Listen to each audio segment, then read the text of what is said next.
First thing I want to look at here, though, guys, check this. Just watch this. Look at this.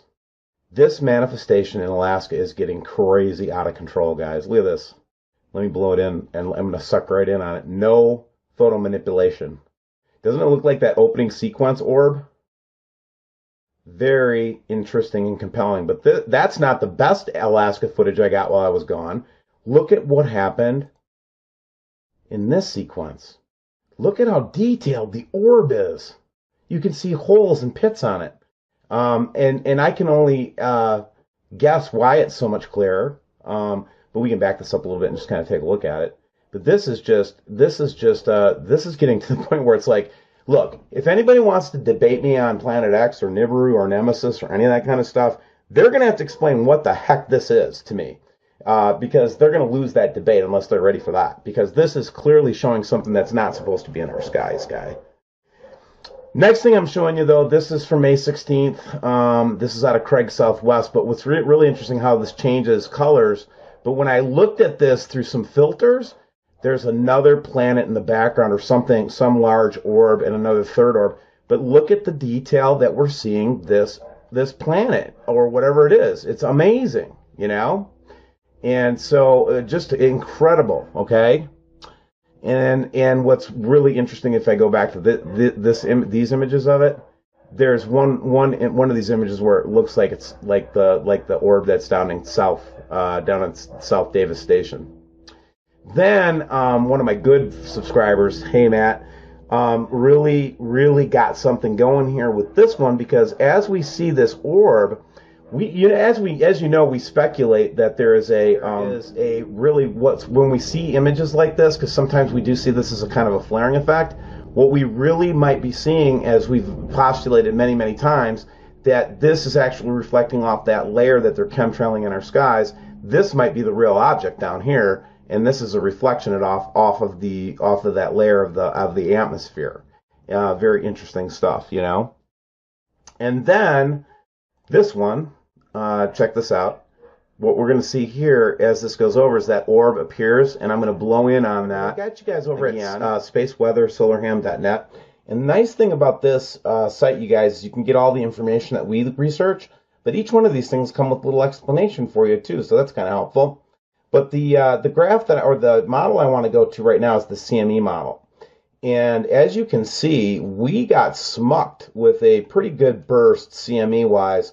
That was almost a direct hit on the Earth. Can you see that hitting? And so we had some pressure. Definitely had some pressure today, and it was definitely one of those kind of boom moments. But whenever I look at this model, you guys, I'm always looking at these field lines, and I'm trying to wonder where Earth's field line is connecting out in space right now. Number one, but number two, we still have these intense, I want to call CME jets coming off the sun, or are being caused by something outside of the circle here, okay? And we've always contended that, but this particular CME today was a pretty, big one, you know what I mean? So let's take a quick look at the earthquake report. And I want to just go this really quick. And the reason I want to kind of look at this, I want to just kind of take a look at just 4.5 and above in the last 30 days, guys. And when I was looking at this is getting to the point where there has been a ton of activity around the ring of fire. And as we click out, we can see that it's just these are larger earthquakes, you know? So again, am I trying to promote fear porn? No. What am I trying to do? I don't want us to be stupid, man. I don't want us to end up with the Feminati, okay? I want people to be able to keep their head together when they see this thing in the sky. Now I'm pretty convinced it's coming. And now what we're doing is we're building a professional organization to handle what is going to be, literally hundreds and thousands of people that we're going to try to help. If we're going to do anything, we can make people aware. That's great. But I feel like if I'm not doing my best to try to build an organization that can help people and not be BS and not be running out of money every 5 minutes, and again, it's very difficult to keep this thing afloat. But because of you, we do, and I love you for it. I love you, my friends. I really, really do. So the second thing I want to say is this is an anti-fear channel. We want to promote awareness. We want to promote understanding, and we want to promote, most of all, the spiritual understanding that God is love. And what that means, you guys, is anything that's not love is something you probably should not be paying attention to. So let's keep with that in mind. Look for WSO Live. We're going to be interviewing Gerald Clark. We have much more content with Bad Baby. We had a guest on this week that just went up on WSO Live, a Dr. Eugene, who actually has found that cannabis paste, not the kind you get high on, is a food product that is very, very important, and we might have discovered why they made it illegal. It's not just the recreational properties or the pain-killing properties. It's actually that this stuff is like they call it endocannabinoid system. So check that out on WSO Live. I hope you guys have a wonderful, wonderful day. I'm glad to be back. I can't wait to see you guys more tomorrow. Bye-bye. We've created this new Planet X Special Report series to address the fear, uncertainty, and doubt, or what's known as FUD, that's out there on the internet today regarding Planet X. We have been researching in this field of space threats since 1999. And what we see is that much of this FUD is artificially engineered by disinformation operatives who, in our opinion, are well organized and very well funded. Another question we do get from folks is, what would a Planet X flyby look like? In our February 2009 video report, we offered 8 different flyby scenarios, ranging from a rather mild best-case scenario to a devastating worst-case scenario.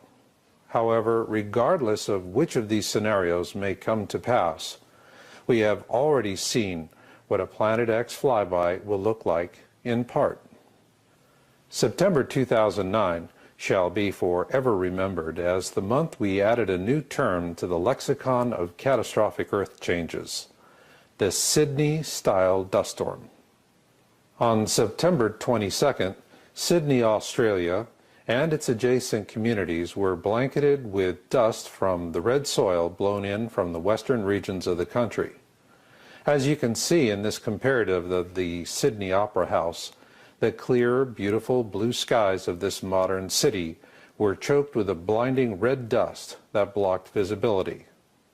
It forced the young, aged, and infirmed to remain indoors, while the many commuter ferries that crisscross Sydney's bay each day with work-bound commuters were forced to remain idle at moorings.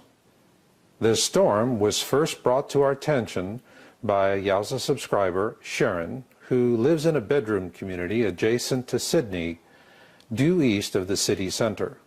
She sent us these photos she took from her home, looking out her bedroom window. No matter what scenario is involved for Planet X, this is one of the things we'll see with each and every one. Ladies and gentlemen, Planet X, 2012, and catastrophic Earth changes are no longer an issue of idle speculation or entertainment. Rather, it is about you, your loved ones, and whether or not you choose to fight for your lives. If you're looking to our leaders for answers, know this: they're part of a system of political and corporate elites with their own agendas that may or may not coincide with our own. Nonetheless, these very different agendas provided us with valuable new information in 2008 and 2009 that corroborates our original Planet X orbital forecast. We saw the onset of a massive disinformation campaign, and the goal of this campaign was to lead people down unproductive rabbit holes so that they would become discouraged and leave the topic. Well, it's not working for them. And in fact, what we did find was rather valuable information. To understand that, we need to start with their principal attack method, what we call the ecliptic false positives. The best way to visualize the ecliptic is to start at a point in the center of the sun and then go out in a flat plane from there through the known planets and moons of our solar system, and finally on out to the 12 constellations of the zodiac. This is what we call the ecliptic, the plane of our solar system. Above the ecliptic are the northern skies. Below the ecliptic are the southern skies. For the purpose of this program, we need to replace the designations of east and west, so to speak, with towards the center of our solar system and out to the edge of the solar system. The ecliptic is an important concept for understanding where Planet X is presently in relationship to our Sun and to using these ecliptic false positives. The first ecliptic false positive surfaced in early 2008 with the missing Orion star panels, as reported by YouTuber No Star Panel on our site. Powerful disinformation groups had managed to corrupt the celestial databases of 3 major sky viewing websites. The purpose was to mislead the public by falsely drawing their attention with planted information along the ecliptic and out beyond the edge of our solar system. Towards late 2008, this scam sputtered out, and disinformation wolf packs began pushing people in the opposite direction, towards the center of our solar system, with a new scam. We call them the bogus cell phone sundog photos and Soho red herrings. By early 2009, the public began catching on to these scams, and citizen journalists on YouTube began debunking them. We cannot begin to tell you how pleased we were to see this. It reminds us of that great quote from the American President Abraham Lincoln. You can fool all of the people some of the time, and some of the people all of the time, but you cannot fool all of the people all of the time. Ladies and gentlemen, you're not sheeple, and you're not buying these disinformation scams, and the operatives and those who employ them know it. Consequently, we're now seeing a new wave of reckless disinformation and propaganda non-event predictions designed to create more fear, uncertainty, and doubt, and thereby disinterest the public. So beware. That being said, these disinformation ecliptic false positives we've just discussed have given us information of great value. It is because now we know where not to look for Planet X at this time. Rather, we need to keep looking where we have always looked, towards the southern skies. Not just because this is the very part of the sky disinformation wolf packs want to turn us away from, but also this is because where the available science we're reporting on our site continues to point. So with all this in mind, let's see if we can cut through this malevolent fog and take a look at where we believe Planet X could have been in September 2009.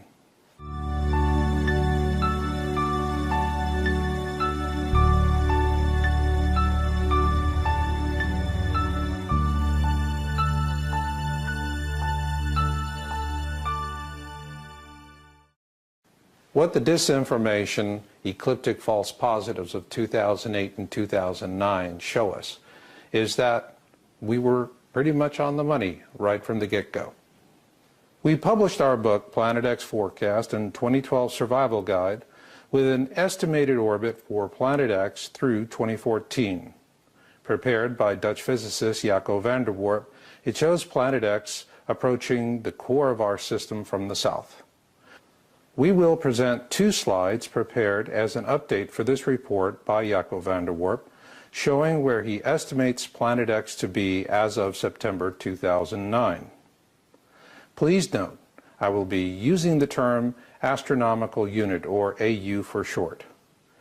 An astronomical unit is the approximate distance from the Earth to the Sun. For example, the Earth orbits the Sun at a distance of 1 AU. Jupiter, on the other hand, orbits the Sun at a distance of 5.2 AU. Or in other words, it is 5 times further away from the Sun than the Earth. Now let's take a look at our first slide. In this slide you can see the orbital path of Planet X, which is steeply inclined to the ecliptic. Jaco currently estimates the distance between Planet X and the Sun to be 9.9 astronomical units. Now let's imagine we're standing on the South Pole. Here is slide number 2. Here we're looking above the horizon at an angle of approximately 60 degrees, and Planet X is in the constellation Pictor. Now let's address the 5 reasons why we're not seeing Planet X at this time.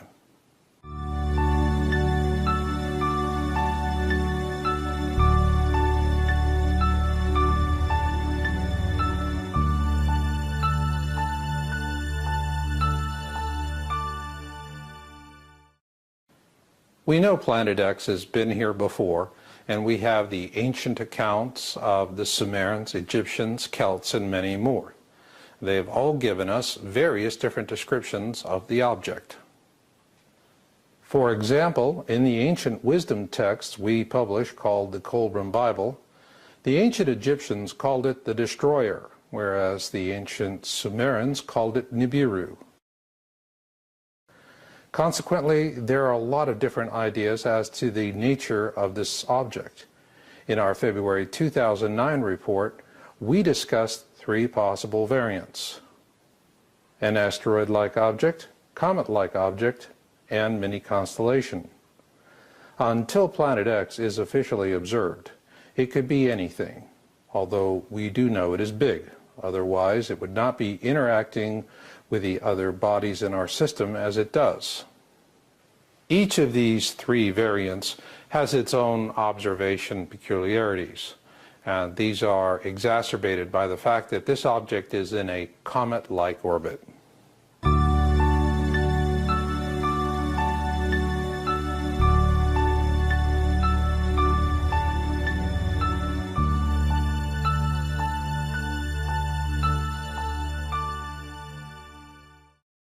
Regardless of what type of object Planet X turns out to be, one thing we do know is that it is in a comet-like orbit, and that makes it very unpredictable. A good example is comet Hale-Bopp. It was the most widely observed comet of the last century, and it was dubbed the Great Comet of 1997. At the time of its discovery in 1995, it was estimated to be in a 4,200-year orbit around our Sun. However, in 1996, it passed within 0.77 AU of Jupiter. To help put that in perspective, Venus orbits our Sun at a distance of approximately 0.72 AU.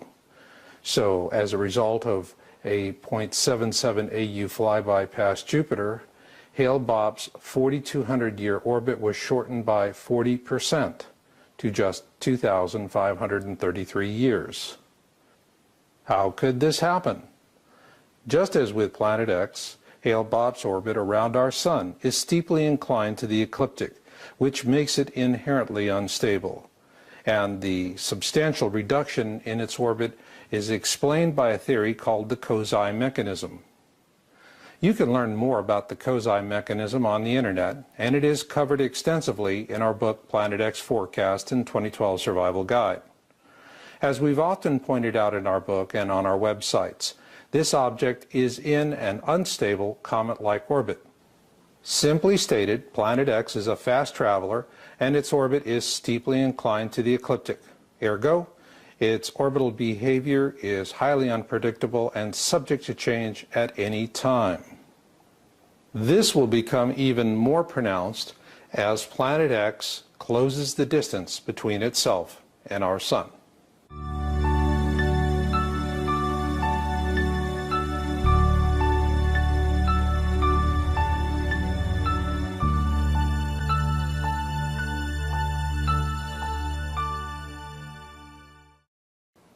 The closing distance between Planet X and the Sun is very important for us to consider. Now let's take another look at that first slide prepared by Jaco van der Warp. He currently estimates the distance between Planet X and the Sun to be 9.9 astronomical units. That is nearly twice the distance between Jupiter and the Sun. This is an important fact because comets are not typically observed until they're inside the orbit of Jupiter. They must come this close to the Sun before they develop a coma and tail. This in turn helps to also explain why Planet X is going to be difficult to observe at this time, assuming it is a comet-like object.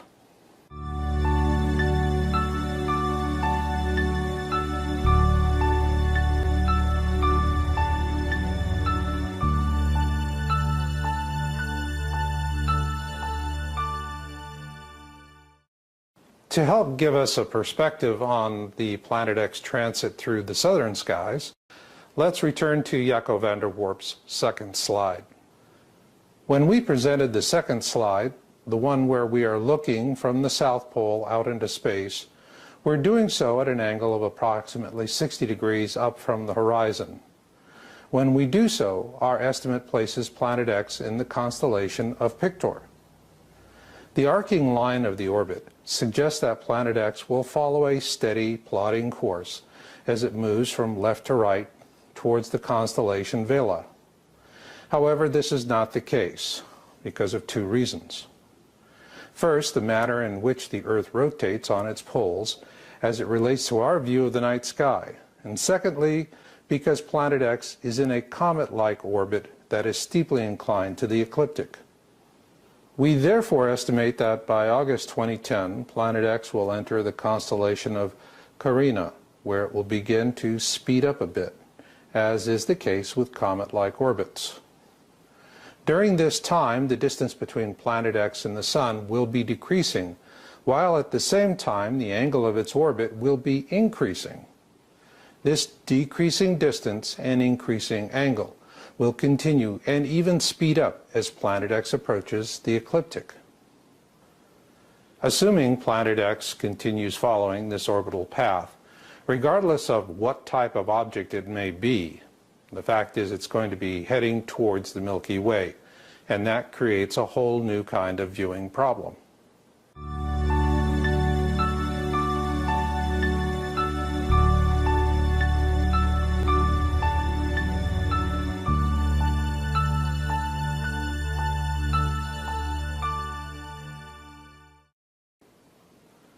When viewing an object in the night sky, you must be able to differentiate between it and the star field behind it. To illustrate the complexity of this, let's assume that you are going to a candlelight vigil to meet a friend. You know what your friend looks like, and you know he or she will be holding a candle. But when you arrive, spotting your friend becomes a very difficult proposition. The same holds true with Planet X. At this time, it is about to pass through the most magnificent candlelight vigil, if you will, in our night sky, the Milky Way. With that in mind, let's return to our second image of the South Pole view. Here we see Planet X slowly making its way along its orbital path towards the constellation Vela. In this slide, we are showing you the position of Planet X relative to the South Pole point of view.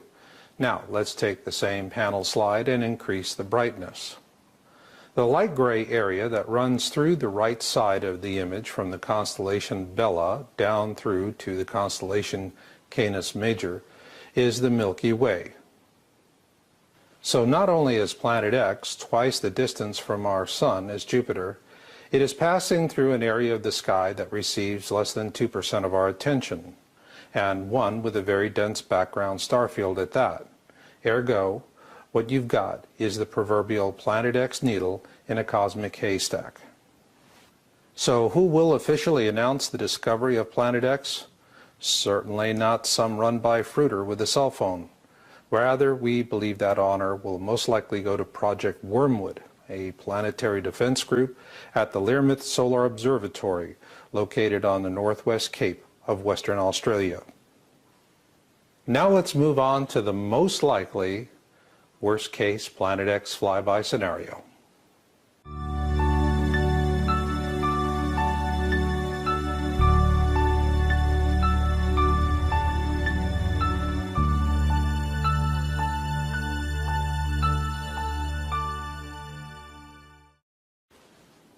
This is the difficult part of this video briefing for us as Planet X researchers, because we really do understand how these various different Planet X flyby scenarios could work out.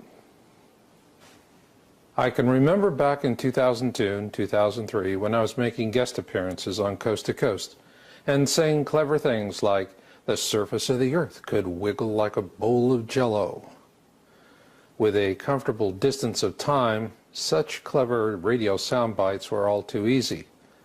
Yet as clever as they were, perhaps it turns out they could be closer to what may happen than I could have imagined.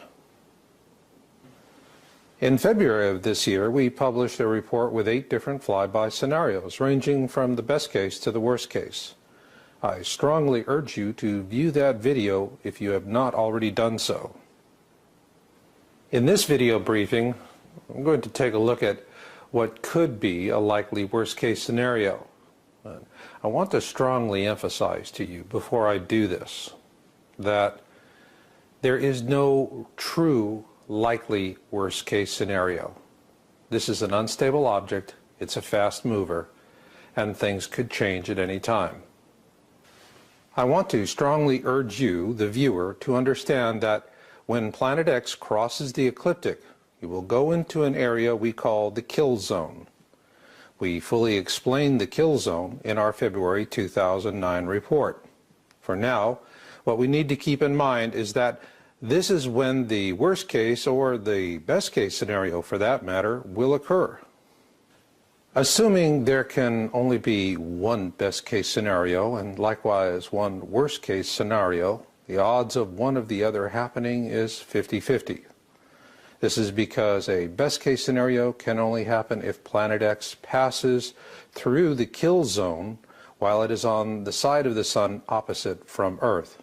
However, if Planet X passes through the kill zone while it is on our side of the Sun, then that is when the most likely worst case scenario will occur. As we have stated in this video and countless other times, this object is a fast mover in a comet-like orbit, and it is unpredictable. So a definitive estimate as to whether we'll have a best case or a worst case scenario is virtually impossible. Even if we could somehow manage to connect all of the computers in the world together to form one massive computing machine, it would be hard-pressed to better our 50-50 odds at this time. Because of these limitations, the best we can do now is to prepare for the worst and hope for the best. And there's only one way we can really do that at this point in time. We must look beyond the limits of traditional science into a realm of inquiry where we take into account prophecies from the Holy Bible, Mother Shipton, Nostradamus, Leonardo da Vinci, and many others. Taken all together, what we see is a recurring pattern consistent with the pole shift prophecy of the sleeping prophet, Edgar Cayce. With this in mind, we've watched the trailers for the forthcoming 2012 movie by Sony with great interest. While there is nothing in the trailers to explain how these events come about, what we see as Planet X researchers is very clearly an Edgar Cayce pole shift. So if you really want to know what the worst case scenario would be, then go watch the movie. And yes, keep in mind it is Hollywood, and that they are taking creative license, and that they tend to exaggerate things. However, when we look at it, at least from what we see from the trailers, it's a spot-on Edgar Cayce pole shift, complete with mega tsunamis, superquakes, and supervolcano eruptions. One thing we've noticed with Sony's 2012 movie trailers is that they open with this really ominous 2012 Mayan prediction. Well, the Maya were telling us something much more than that. Yes, it's the end of an era, but it's also the beginning of a new era. And let's keep that in mind as we look at what could be a possible worst-case scenario for 2012 and beyond.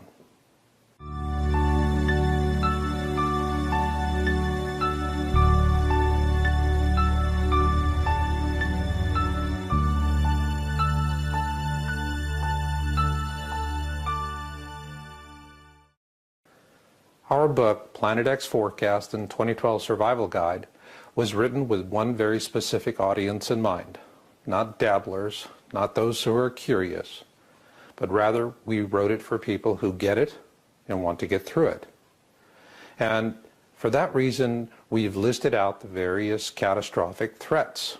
Well, topping that list is solar violence. Even if, for the sake of argument, Planet X was completely taken out of the picture for 2012, are there still threats? Are there still concerns? Well, yes, there are. And you should be very concerned, because our current solar cycle will reach its maximum in 2012. And if what the scientists are telling us holds true, that's when all hell breaks loose. So what will all hell breaking loose look like in 2012? Well, we have a historical model for that. It's called the Great Storm of 1859.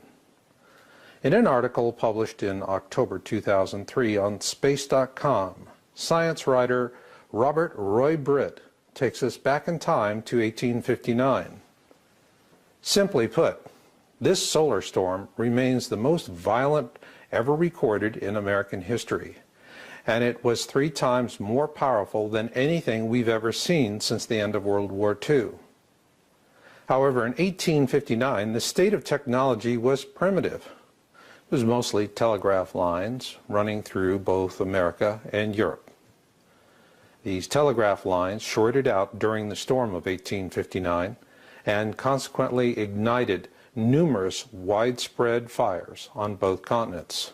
Not only that, in Hawaii, they reported seeing the aurora borealis.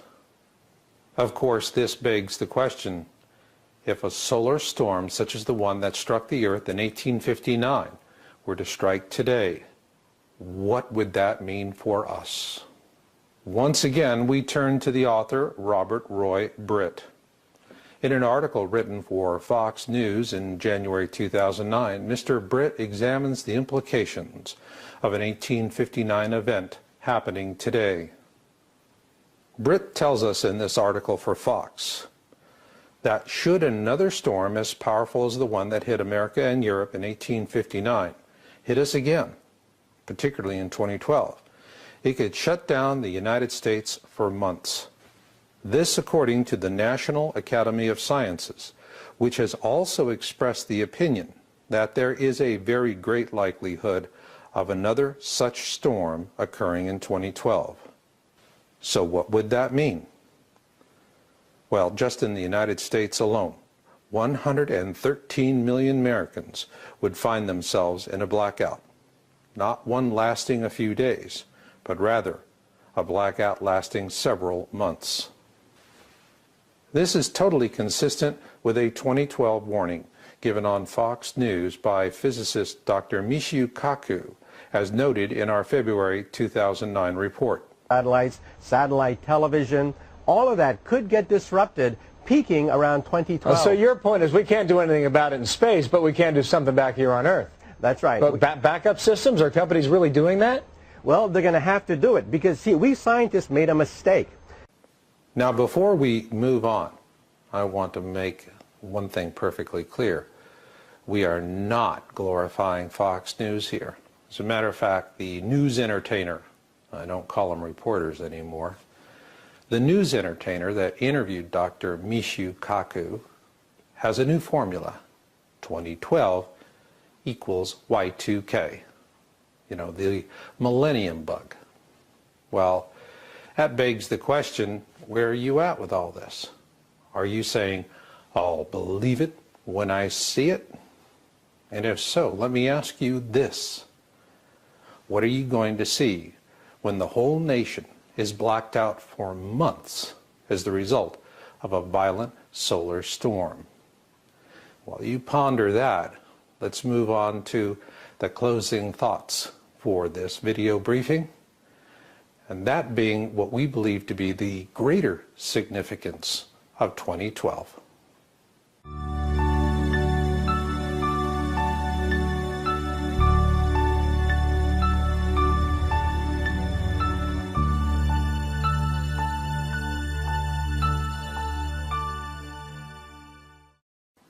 When we first began researching Earth changes, space threats back in 1999, and then later moving into Planet X research in 2001, we really didn't see 2012. It simply was not on the radar scope. However, as the years passed and the data came in, we began witnessing this incredible convergence upon this 2012 date. A breathtaking convergence, one comprised of science, history, prophecy, and human evolution. And at the point of it all was the Mayan calendar. The essential message of the Mayan calendar, the one that is accepted by all those who debate it from one side or the other, is that the prophecy represents the end of one era and the beginning of another. Therefore, looking at December 21, 2012 is not about assuming that a cosmic intelligence or deity or whatever you happen to believe is going to throw a big switch on that day, and then something humongous is going to happen. As Planet X researchers, it is just a waypoint for us. That's all. But I would hasten to add that it is a significant waypoint. It is significant because it will be a defining moment in time, like December 7th, 1941, or 9/11. We believe that 2012 will be remembered as a year of redemption, a time when humanity is forced to examine its foibles and to realize that we have not been good guardians of this world. And at that point, we are going to face a destiny decision, and one that is best described for us by the Hopi Prophecy Rock. The Hopi Prophecy Rock is centuries old, and it tells us that if we continue along on our present path of service to self, based on greed, fear, and exploitation, then we will become a slave species for countless generations to come. And only until our world has been so brutally raped that it is of no interest to anyone will we be given our freedom for whatever time remains. But if we redeem ourselves and choose the service to others path, what happens then? Well, something beautiful. This other path will lead us in a direction of compassion, coexistence, tolerance, and a loving respect for each other and our world. Should we find the courage to make the wise choice, to take the noble path, where will it lead us? To a bright future. The generation that follows 2012 will be the most important population of humans in the history of our species. They will lay the groundwork of the future. They will rebuild. They will move on.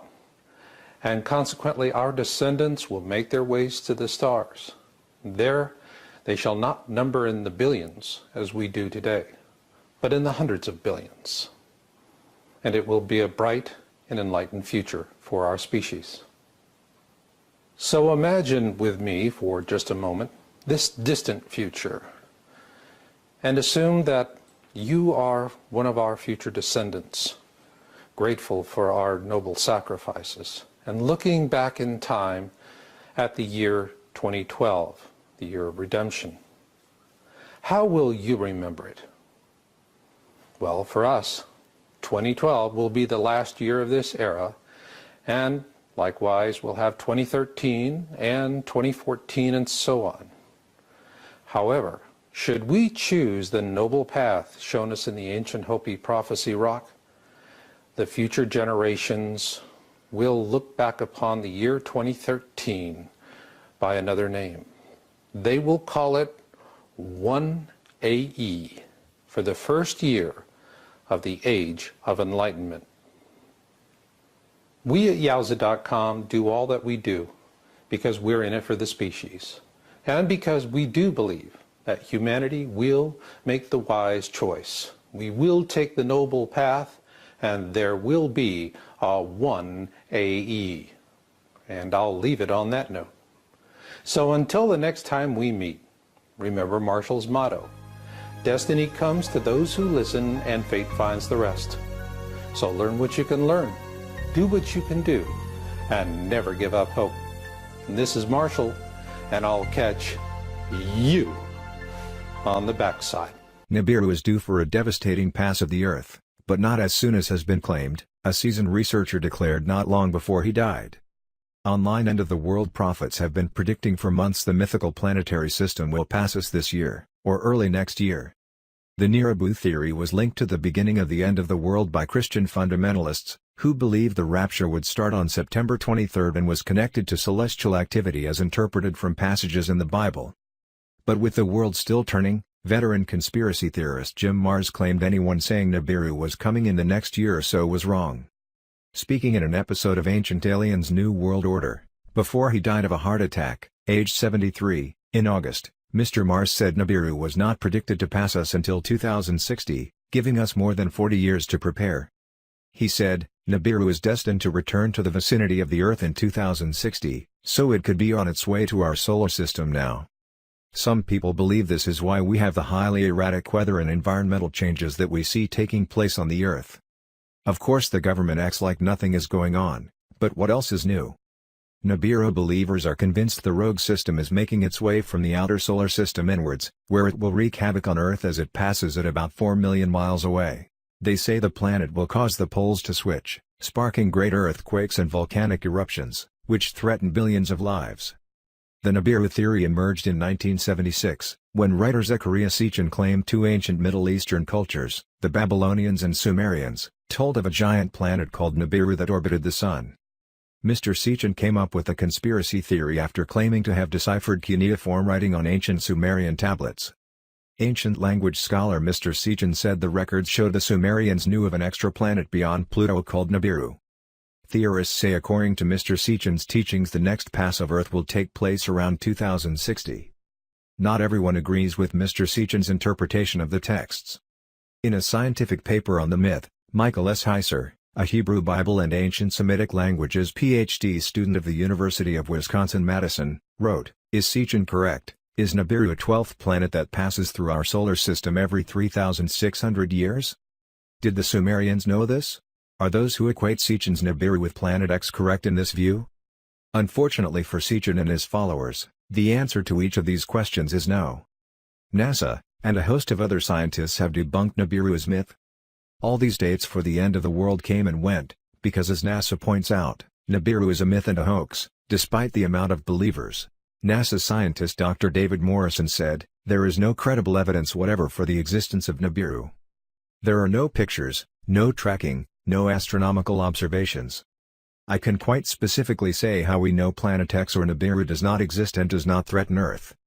Firstly, if there was a planet headed into the inner solar system that was going to come close to the Earth, it would already be inside the orbit of Mars, it would be bright, it would be easily visible to the naked eye, if it was up there it would be easy to see it, all of us could see it." Space boffin Dr. Brian Cox has also insisted Planet X does not exist. And Associate Professor John D. Horner, an astronomer at the University of Southern Queensland in Australia, said, "I've never heard of anybody who's an actual astronomer talk about Nibiru before. It's basically an urban myth. It's like having a biologist coming out and talking about werewolves and the Sasquatch being real. You just wouldn't hear it." There have not been that many explanations even attempted over the last 150 years. It's naturally explained by Planet 9 being exactly where we think Planet 9 is, which it's one of these mysteries that we think is now solved. That's been such a mystery that people haven't even really talked about it very much over the last 150 years because it's just been so difficult to think of why it is. It has been known since the mid-1800s that the sun is tilted. Over the years, people have put forth various explanations for it. One possibility is that the sun was interacting with the protoplanetary disk via magnetic fields. It's also possible that the disk was just asymmetrical from the beginning. And it's also possible that the sun actually had a stellar companion a long time ago.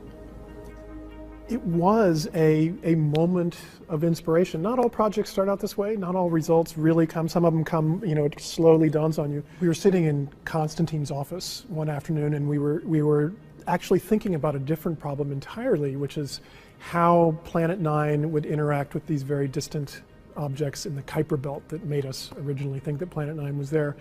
And in just a moment, as we're thinking about it and we're doing this with our hands, trying to think of directions things are going, I think we both realized at about the same time. It's like, oh, it's going to make the sun look tilted too. And it was very clear from the way we did our fingers that it was going to make an effect. What we didn't know until we did the calculations was how much of an effect was it going to have and in what direction was it going to go. But we knew it had to do something. Planet 9 has been scattered out into the distant solar system. So because it has an orbital period that's so long, it has an enormous amount of angular momentum, right? As much almost as the rest of the solar system combined. So even though as an object it is not as massive as Jupiter, it has a huge lever bar. Okay? And using that lever bar, it can effectively torque the rest of the disk of the solar system by 6 degrees over the age of the sun. Next, always next on our list is find the planet. We think we have it narrowed down to a pretty small patch in the sky that we have to look at. Small patch in the sky still means we need many, many nights on the telescope.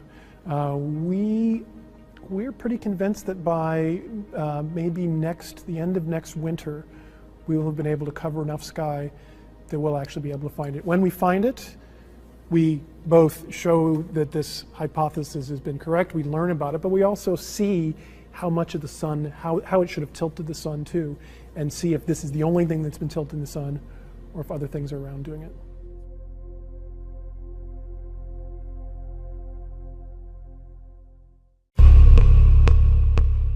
When we looked at the outer solar system, we realized that while most of the very distant objects, these objects beyond Neptune, beyond Pluto, most of these objects, they all go around the sun and they're all sort of pointing off in all different directions. But the most distant objects all swing out in one direction in a very strange way that shouldn't happen.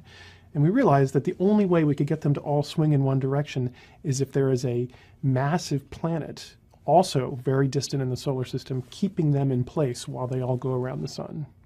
And we started looking at this and thinking, this must be either a coincidence or it's caused by something else. It can't be caused by a planet because that's crazy. There are no planets out there. I went from trying very hard to be skeptical that what we were talking about was true to suddenly thinking, oh, this actually might even be true. So the object itself likely is more massive than the Earth, probably a little bit less massive than Neptune. It sits right in between that terrestrial to giant icy planet range. Its orbit, unlike the orbits of the known planets, is not nearly circular and planar. Instead, it is exceptionally wide, 20 times bigger than the orbit of Neptune. The orbital period of the Earth is, of course, 1 year. Right? The orbital period of Jupiter, the big player in our solar system, is about 10 years.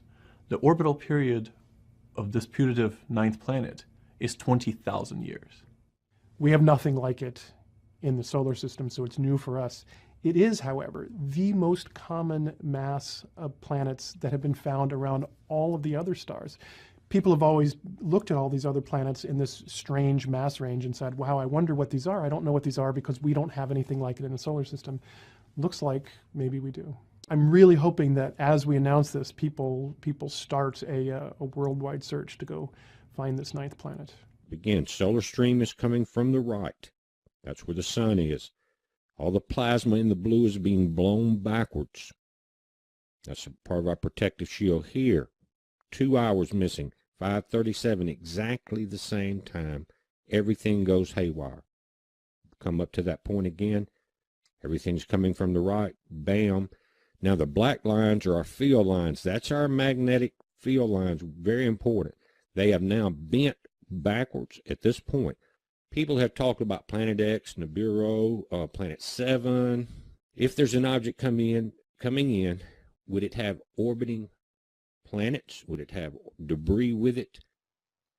So this is some stuff that piqued my curiosity that I'm sharing with you here. All of this stuff will be linked. I suggest you go to the Caltech thing and watch the whole video.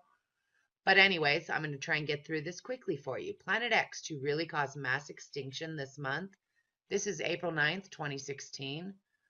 We're going to come down here. Thanks to science, we know that the larger the celestial body, the bigger its gravity, and consequently its ability to affect other smaller bodies around it.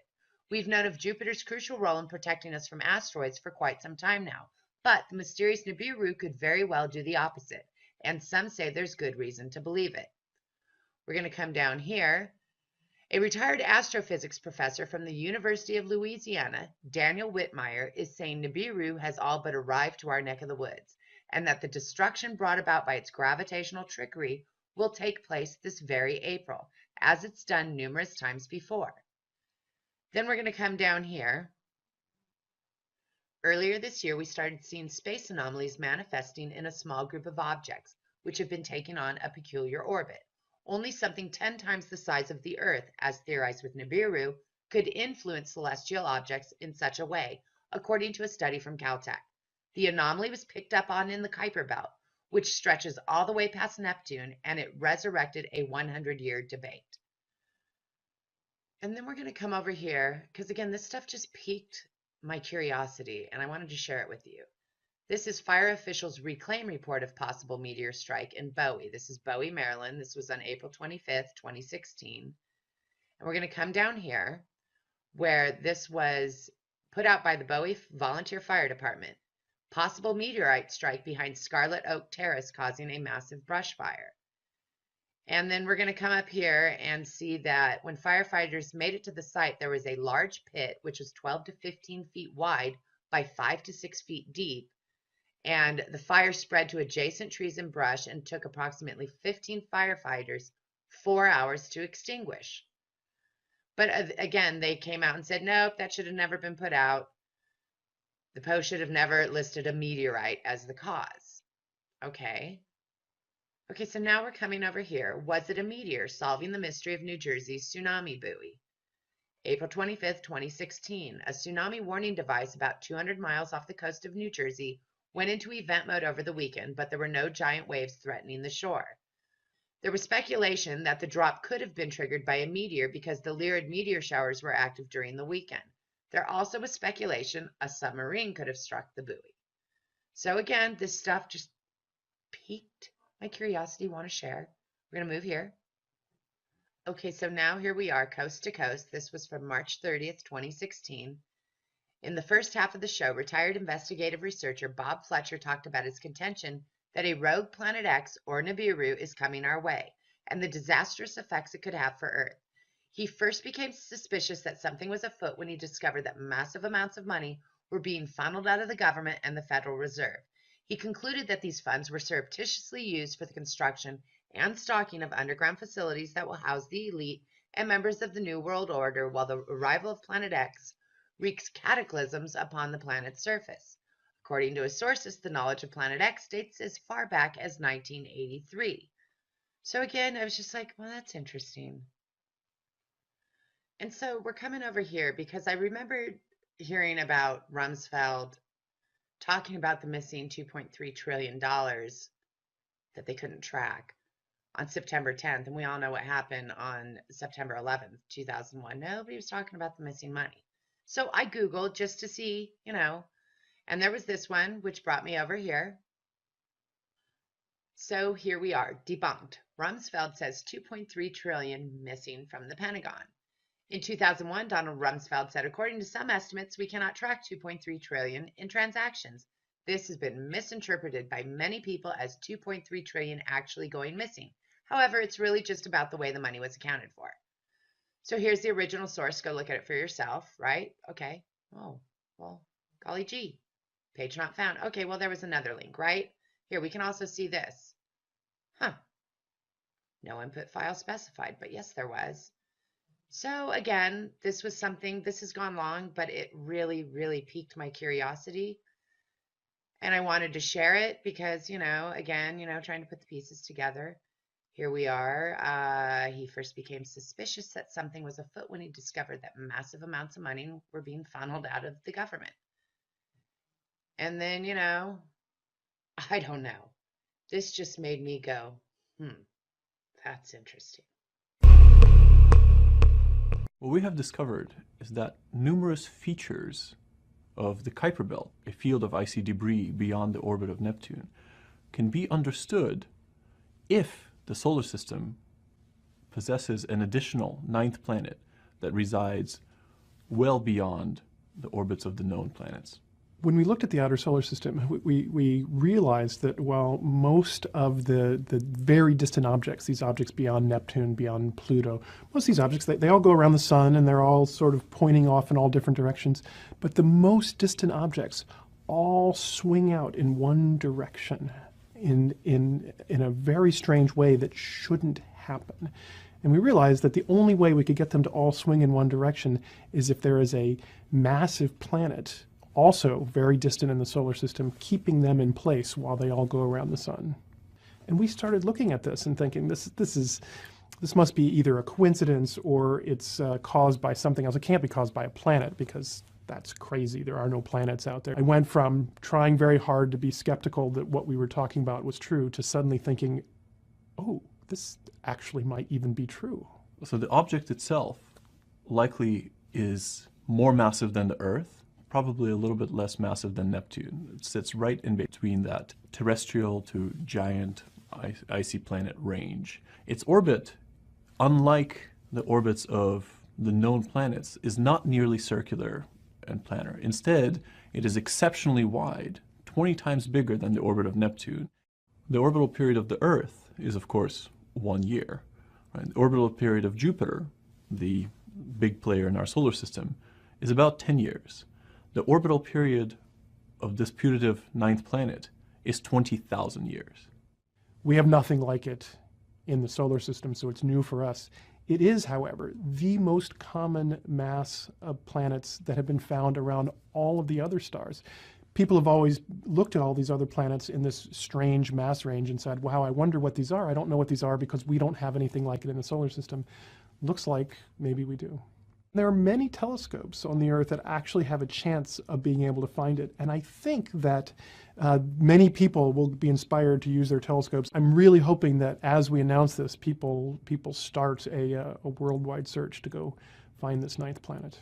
History shows us that it's a bad idea to consistently say we have now reached the end of the solar system and there's nothing beyond what we already know. And all those people who are mad that Pluto is no longer a planet can be thrilled to know that there's a real planet out there still to be found.